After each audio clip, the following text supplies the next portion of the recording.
Hello students, ये question है आपके सामने। लिखा है W1 be the point obtain by the rotation of this. इसको घुमाया और W1 पॉइंट आपको मिल गया। तो कितना घुमाया? ओरिजिन की रिस्पेक्ट में राइट एंगल 190 डिग्री तक घुमा दिया एंटी क्लॉकवाइज सेंस में। ठीक है। इसी तरीके से W2 जो है वो पॉइंट मिलता है आपको जब आप इसको घुमाते हैं। ठीक है, about the origin through a right angle. इसको भी 90 डिग्री में घुमाते हैं, लेकिन इस बार क्लॉकवाइज डायरेक्शन में। तो आपको W1 माइनस W2 चाहिए। पहले ध्यान रखना, आपको W1 माइनस W2 चाहिए।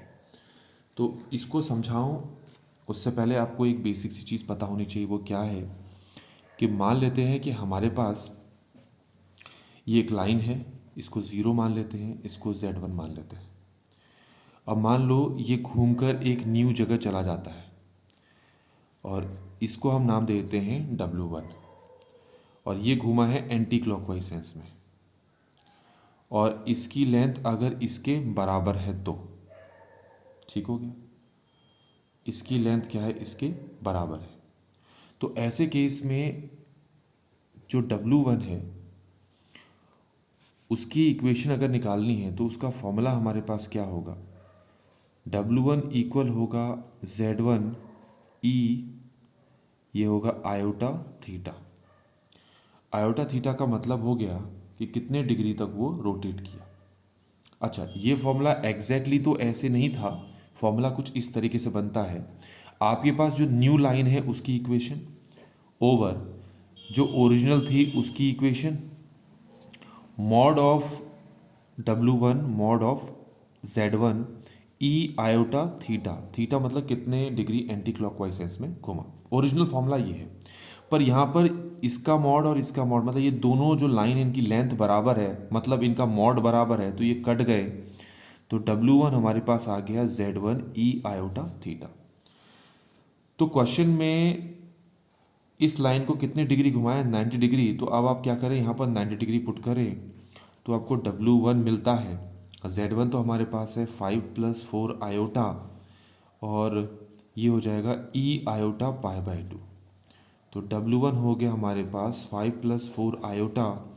ये सॉल्व करो, खुद करके देखोगे तो आयोटा आएगा, क्योंकि E आयोटा थीटा जो होता है वो होता है cos theta plus iota sine theta. तो यहाँ से सॉल्व करेंगे तो W1 की वैल्यू आ गई 5 आयोटा -4। ये क्लियर हो गया होगा आपको।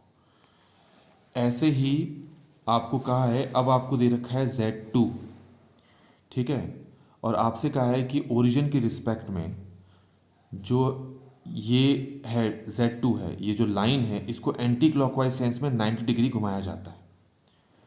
कितना घुमाया जाता है? 90 डिग्री एंटी क्लॉकवाइज सेंस में। तो Z2 जो आपके पास इक्वेशन थी, अब वो हो गई हमारे पास W2। ठीक हो गया। तो सेम फॉर्मूला हम लगाएंगे जो मैंने अभी ऊपर बताया आपको। तो न्यू इक्वेशन हमारे पास क्या है? W2। ओरिजिनल क्या थी हमारे पास? Z2 E आयोटा, क्योंकि एंटी क्लॉकवाइज सेंस में घुमाया है तो -π/2 आ जाएगा। तो W2 इक्वल टू Z2 हमें क्वेश्चन में दे रखी है, अगर आप देखोगे तो ये दे रखी है 3 + 5 आयोटा। तो इसी को पुट कर देते हैं। तो 3 + 5 आयोटा, और ये हो जाएगा यहाँ से माइनस आयोटा। ये क्लियर हो गया होगा आपको। अब इसको अगर आप सॉल्व करोगे यहाँ पर, ठीक है, तो ये हो जाएगा, मल्टीप्लाई करना है ना, मल्टीप्लाई, यहाँ पर मल्टीप्लाई करना है, तो ये हो जाएगा -3 आयोटा + 5। तो ये क्लियर हो गया होगा आपको। अब हम क्या करेंगे? W1 माइनस W2 निकालना है, जैसे क्वेश्चन में कहा है। W1 है हमारे पास 5 आयोटा -4, माइनस W2 हमारे पास है -3 आयोटा + 5। ठीक हो गया। तो इसको सॉल्व करोगे तो शायद ये 8 आयोटा आ रहा है -9। तो इस तरीके से आप देख सकते हैं कि W1 माइनस W2 की हमारे पास इक्वेशन आ गई है। इसको मैं ऐसे लिख लेता हूँ, -9 + 8 आयोटा। अब आपको पता है कि ये जो कॉम्प्लेक्स नंबर है ये सेकंड क्वाड्रेंट में लाई कर रहा है, और जब कोई कॉम्प्लेक्स नंबर सेकंड क्वाड्रेंट में लाई करता है तो जो उसका आर्गुमेंट होता है वो हम कैसे निकालते हैं? उसका आर्गुमेंट होता है पाई - tan−1 y/x, है ना। तो यहाँ से y कितना है, y आपको इक्वेशन से मिलेगा, ये हो गया y और ये हो गया आपके पास x। ध्यान रखना माइनस नहीं लेंगे क्योंकि ऑटोमेटिकली हमने सेकंड क्वाड्रेंट में मान लिया उसको।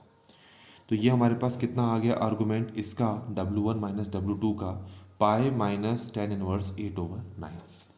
अगर हम ऑप्शन पे जाएं तो जो पहला ऑप्शन है वो हमारे आंसर के साथ मैच कर रहा है। और इस तरीके से बच्चों इस क्वेश्चन को हमने कंप्लीटली सॉल्व कर लिया है।